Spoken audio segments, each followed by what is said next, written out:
Hello, everybody. So, as Stefan said in a couple of talks ago, this is the moment to thank the organizers for inviting me. Well, as Lenny told this morning, we are probably at one of those critical moments in the development of the field of gravity and quantum gravity. So I'm really honored to have been invited here. On the other hand, I really didn't know why should I be here, because I'm not doing anything in the lab and I'm not proposing any experiment. So probably this is a time for you to relax. There is nothing to learn, and that you'll need to do it tomorrow. Oh, yes, now I remember why you were invited. Okay, thank you, yeah.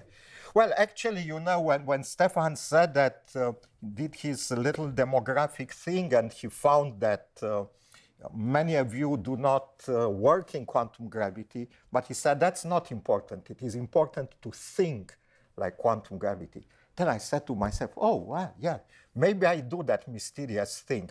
But then he explained that is to think of large many-body systems in a... Okay, well, I'm making no excuses. Whenever I think of gravity, I think of time.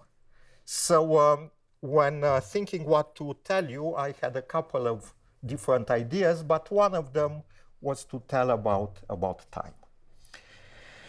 So one of the, by the way, it will not be the quantum gravity or even the ordinary gravity time, but just time in a very abstract sense. So whenever I think of time, one of the most obvious things is that in nature, one cannot signal backwards in time.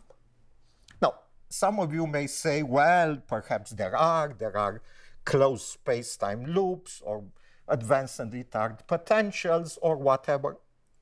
Maybe, I don't know. I will take for my talk today as the assumption that it is impossible to signal backwards in time, and I look what are the consequences of this. Okay. So, well, what can it be? If you cannot signal backwards in time, that's it. Well, that would be the case if the theory would be deterministic. But we live in a non-deterministic world. Quantum mechanics is fundamentally non-deterministic. Okay, some people may say, no, it is deterministic, take a many-world picture, they're everything. Okay, forget it. I just take as an assumption that we do live in a fundamentally probabilistic world. So then the question is, you have the constraint that you cannot signal backward in time, but you live in a probabilistic universe. Is there anything interesting that follows from this? Now, when quantum mechanics was discovered, and people realized that quantum mechanics has all these probabilities, they were very, very worried. It seems something very ugly. You do an experiment, you repeat it in the same condition, you get different results.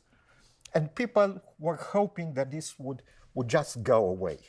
You remember Einstein, who said God doesn't play dice. He wouldn't believe in this thing.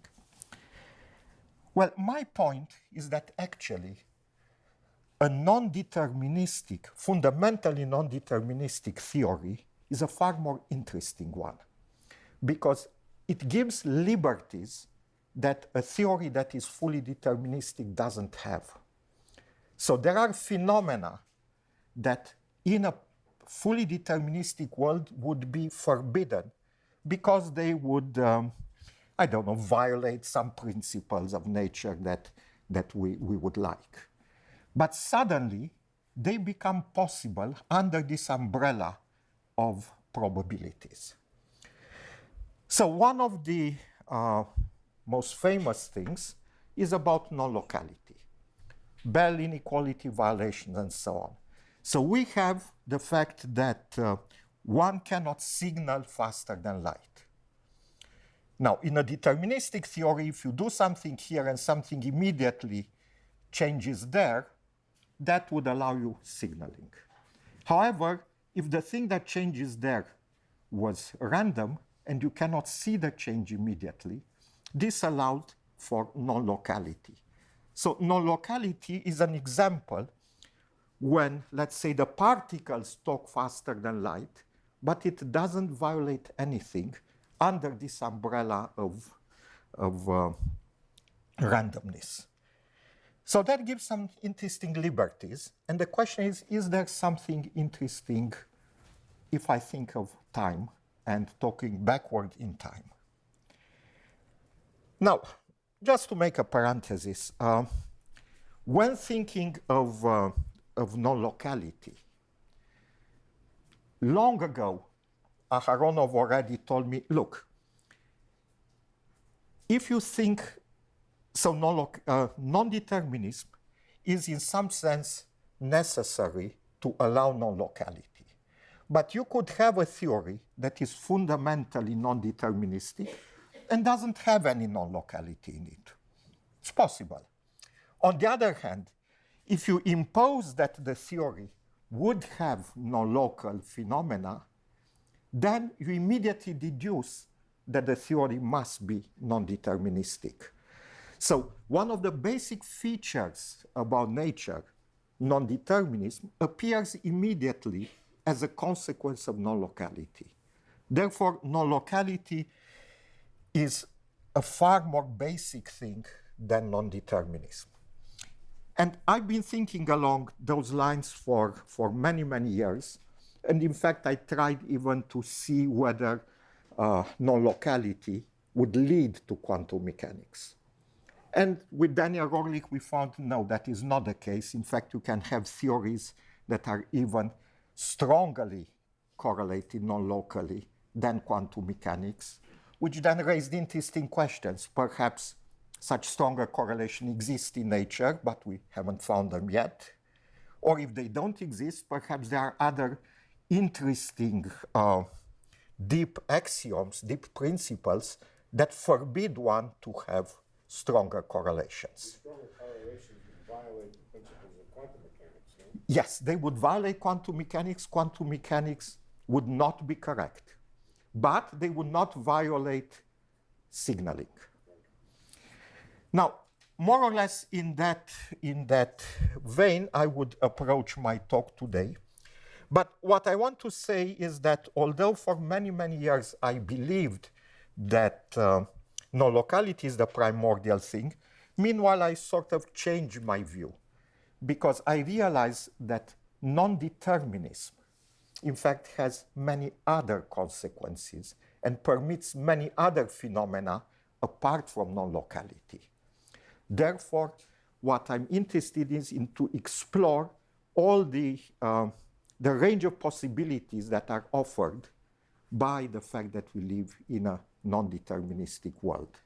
Quantum mechanics is just our first theory, our first encounter with the fact that nature may be probabilistic. So, after this long introduction, what am I going to say? I will take the fact that it is impossible to signal backwards in time as my basic axioms, and I want to see how much we can play with it. So let's see. These are my collaborators, Jelena Gurianova, Nicola Brunner, Tony Short, Paul Skrupczyk, and Ralph Silva, and myself. Now let's see, did I do something wrong? No. All right, so here is how I imagine. So first of all, I was thinking, how can I discuss about somebody sending messages backward in time? So here it is. This black thing is a closed laboratory, and that is how close I will get to any laboratory as far as we are concerned. And here is Alice. And here's a system that gives probabilistic answers, like a quantum system. Alice performs an experiment and receives an answer A. Now, much later in her lab, and those dots just are there to show time evolution, somebody from the outside just reaches into her lab and does something on the system. What is important in my assumption is that that person from the outside is independent from what happens in, and takes the decision to make an action that one of many possible actions that I index by x. x0 means do something, x1 means do something else, and so on. Now, I cannot prove that that person is independent from what Alice has done. Alice came first, then came this action, so in principle there could be some communication. But I take as an assumption that the decision came independently from what happened. Okay, that is an assumption. There is no way to prove that. You can always make it more interesting. You separate that person. You take that as coming from outside the light cone and so on. But or you may assume that a person has free will. Actually, if we do not have free will, then, okay, none of the physics is important or interesting. But that is the assumption, that x is completely independent on A.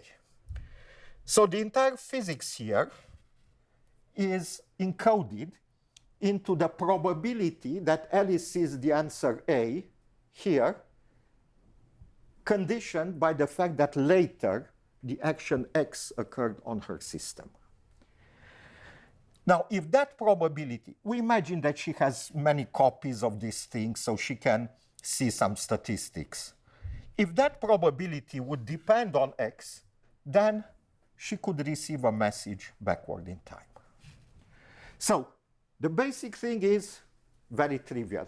Probability of Alice to receive A given X is independent of X. And that's the end of the story, and it's not at all interesting. But suppose we have two laboratories. We have a laboratory with Alice, and we have another laboratory with Bob. And that yellow line is just to say they are somehow isolated one from another. Somehow, I will come back to that.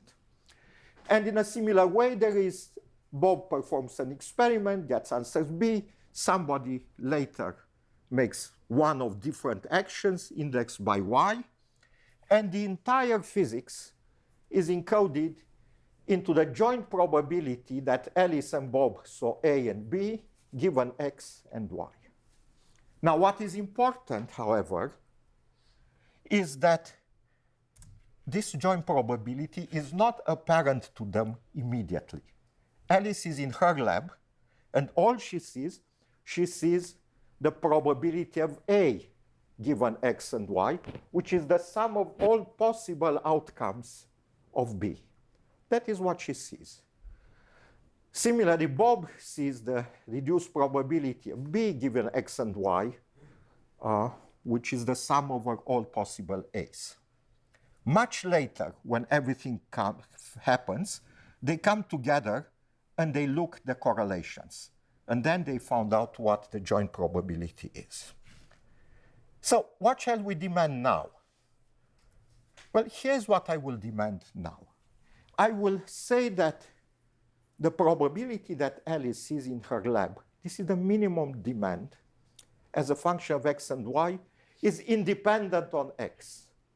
The one thing I know for sure is that X comes after A. I don't know anything about Y. Perhaps Bob's experiment was before Alice. Or perhaps somehow space-time is in some sort of superposition, so it's not even defined what it means of the relative timing of the two labs. But the minimum demand is that the probability of Alice should be independent on X, and the probability that Bob sees B should be independent on Y. So I will call these the local time constraints. They are the time constraints in their lab. Now, I can go forward and impose supplementary conditions for what I want to do. What are they? Well, so here's what I could say. I could impose some type of constraints on what are the type of interactions that occur. Suppose that inside the lab, the physics is classical. Or suppose that the physics is non-classical. I may have quantum mechanics, I may have correlations, I may have entanglement. The other sort of assumptions I may want to do is what is the type of the global time structure? Whether we embed this, like we embed quantum mechanics today, we embed quantum mechanics in a normal, ordinary, classical time structure. All the experiments we do with two, I don't know, Mach senders or with photons and polarizers to do Bell inequalities, we describe them in the background of a classical space-time. Or I may take views that the global space-time structure is not defined. So depending on what particular assumption I will do, I will add supplementary constraints to those joint probabilities. So what am I going to get? Here's the first example. I have Alice and Bob. Their labs are here. One is in one room, another is in another room. The time is ordinary, the space is ordinary. There is nothing funny about that. So in this case, and suppose they do the experiments, they are separated, you see that, well, X always comes after A, but also Y will come after A. Therefore, the probability of Alice is independent on both of them. And the probability of Bob is independent on both of them, as it was the case before. Well, so in this situation, I can show that there could exist backward in time influences without backward in time signaling. So something that is very similar to non-locality without signaling faster than light. Things that only a posteriori, when you correlate, you see that they may have happened. So how does it work? Well, suppose I take the simplest example, A, B, X, Y, to be just to take two values. And suppose I take a situation in which the local probability that A turns out to be 0 or 1, that is, the result of Alice's experiment, would be equal. So whatever Alice does, whatever happens later, she will see things with equal probability. The same way, whatever Bob does, he sees them with equal probability. But depending on what X and Y are, the correlation between these things may change. Okay? So let me give you examples. For example, well, that sign plus in a circle means the parity or addition modulo 2. So it says A plus B, the parity of A plus B is the same as the parity of X plus Y. Meaning, if X and Y are the same, A and B are the same. But of course, they could be 0, 0 or 1, 1. And this is what covers things. Or there could be the other one in which A plus B equal X dot Y. These are similar to non-locality, to the PR correlations and so on. In which case, for every combination of X and Y that gives 0, A and B must are the same. But when X is 1 and Y is 1, A is different from B. This is a very interesting one because it changes a non-local function into a local thing. So a nonlinear into a linear. So if you have anything like that, a posteriori, you come and compare and you say, oh, wow, look here. The correlations depend on what were the inputs later. But why there is no communication backward in time? Because this you find only after the fact. They got A and B on Monday, the external messages come on Tuesday, and they only compare on Wednesday. And Wednesday they see that there was a backward in time influence from Tuesday to Monday. Okay? Right. What other possibilities are there?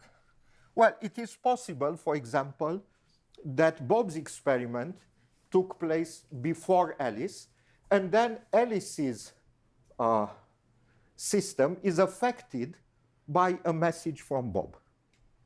Now, in all these things, I suppose that Bob and Alice do not communicate explicitly, because then they could check their correlations immediately.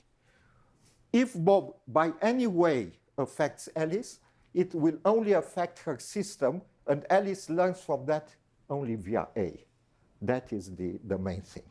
So in this particular case, Bob's probability to get B cannot depend either on X nor on Y, because both of them happen later.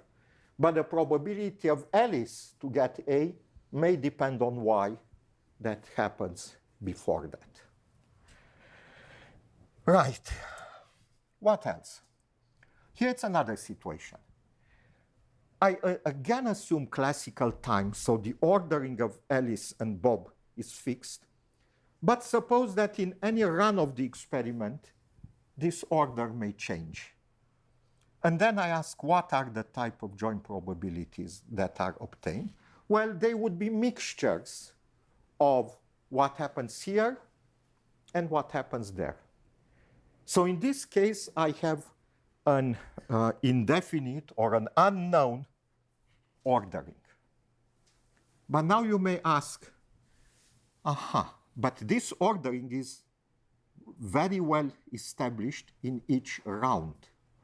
Now you say, would it be possible to have a universe in which the ordering is undefined, basically undefined? And one of our results is yes, and one could distinguish, because having just a mixture of sometimes this, sometimes that, will limit the type of correlation you can have. If you assume that, I just allow the probability, let me go back, if I can, no, sorry. If I just allow the probability, say, of Alice to depend on Y, but I will also allow the probability of Bob to depend on X, which would be the case if space-time would be in some sort of superposition or whatever, that gives correlations that go beyond what can be obtained just by mixing two classical orderings. So why are all these things important? Well, there are because they sort of explore the landscape of what type of probabilities, of joint probabilities, are possible within the constraint and of no backward in time signaling. None of these, by the way, required quantum mechanics or assumed quantum mechanics. These were arbitrary issues. Now, let me ask about quantum mechanics. Well, if you just have a state that it evolves, a state of two particles, obviously there is no way that measurements here done later will influence measurements there. Now, there is something else that is interesting. Sometimes we can talk about a theory that has also an independent final state, okay, like a post-selected state. This was proposed by Aharonov, Bergman, and Leibovich in 1964 by doing it experimentally, in the sense that you start with the state psi, you let it evolve, you do all kinds of things. At the end, you measure some other operator, and you select whenever you receive the answer that the state is phi, which is an eigenstate of that thing. In that case, sometimes you succeed, sometimes you fail. But that shows that quantum mechanics has an empty slot. As you put an initial state, you can also put a final state in the evolution. So there are proposals that perhaps there is not just the initial state of the universe at the Big Bang, perhaps there is a final independent state. Or perhaps there is a final state at the singularity of the black hole. There are all kinds of proposals like this. Now, I will not comment whether they are true or important, but I just ask, suppose I do this. Can I arrange now for two parties with a given post-selection to have any interesting things in which a measurement will occur first, then some unitary action depending on x? First of all, it turns out that for most post-selected states, I could actually signal backwards in time if I do this. So most of them will violate my assumption that signaling is not possible. More interesting, there exists a subclass of states in which the post-selected one is not a pure state, is a density matrix, a specific density matrix that has some specific properties. And with that one, it turns out that if you try to signal backwards in time in the two-party scenario, it is impossible to signal backwards in time. So I'm on a good track. It is possible to arrange some specific state that doesn't allow signaling. Now, does it allow some interesting correlations? And the answer is no. As far as bipartite is concerned, although we allow quantum mechanics, although we allow a final state, I cannot obtain more than I can do classically. It turns out that if I have 3 laboratories, it is possible. Quantum mechanics with a post-selected state allows for correlations between the 3 laboratories to be interesting. Okay? Incidentally, that can also be done in a much simpler system in which signals go from one lab, from the future of one lab to the past of the other, from the future of this to the past of the third, and then close the loop. But there is some randomizing thing outside in the universe that may randomize the signal. So perhaps it goes through a region of space-time that is randomizing. That is possible. To finish, I believe it's more or less the time. Here there are some interesting things that one learns about it. Suppose I do the following thing. I said that the experiment, in the case when A, B, X, and Y are 0 and 1, is described by the joint probability. So I have 16 joint probabilities. From probability that A and B are 0, 0 when the inputs are 0, 0, up to 1, 1 for inputs 1, 1. So I take these 16 numbers to be the coordinates of one point, and I will describe that point P in this 16-dimensional space where each axis describes one of the joint probabilities. Now, since the probabilities go between 0 and 1, that point P must lie in a hypercube between 0 and 1. So those are some inequalities, some straight faces. Now, on top of that, you have normalization of the probabilities, that all possible answers for some fixed inputs add up to 1. And then you have the no backward in time signaling constraints. These two are just linear equations involving probabilities. So what they define a hyperplane that cuts through this hypercube. And since it has straight faces, the resulting figure would be some polyhedron. Of course, polyhedron of lower dimension, it is the projection of that thing over the hyperplane. Now, that was a technique developed already for non-signaling. And in the case of non-signaling, like for the Bell inequalities, where there are 2 possible experiments on each side, each experiment with 2 answers, there are 4. This thing lives in an 8-dimensional space. And what classical mechanics can do is this part here. This should be a square there. It's just an illustration. It's an 8-dimensional thing. With each of the vertices of it being some well-defined local strategy to answer to the experiments. And these phases are what we call Bell inequalities. If the only thing I demand is that there should be no superluminal signaling, that is, the probability here should be independent on what measurement I do there, I obtain a much larger polyhedron, which is this blue one, which has some of the points, they correspond, they are classical, and some of the points are non-local. These are the PR correlations.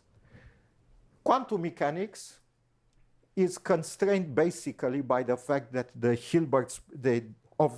fact that the space of states is a Hilbert space, and you have a triangle inequality, Schwarz inequality. That's a quadratic thing, so you have a roundish body here. So you immediately see that there must be Bell inequalities violation, because classical mechanics is a square, or this is roundish, so there must be a point there. What is interesting, though, is that they are all bodies of the same dimension, just somewhat smaller. If I go now and I look for non-backwards in time signaling, again, I will have a polyhedron that any point in this polyhedron corresponds to a probability that doesn't allow backward in time signaling. But all that you can do classically is something of much lower dimension. So we already learned that the constraints imposed by no backward in time signaling are far stronger than what are imposed by non-signaling at a distance. What can I do with this? I don't know. This is new work. It is work in progress. So I particularly enjoy it. And thank you very much. I hope you did it as well.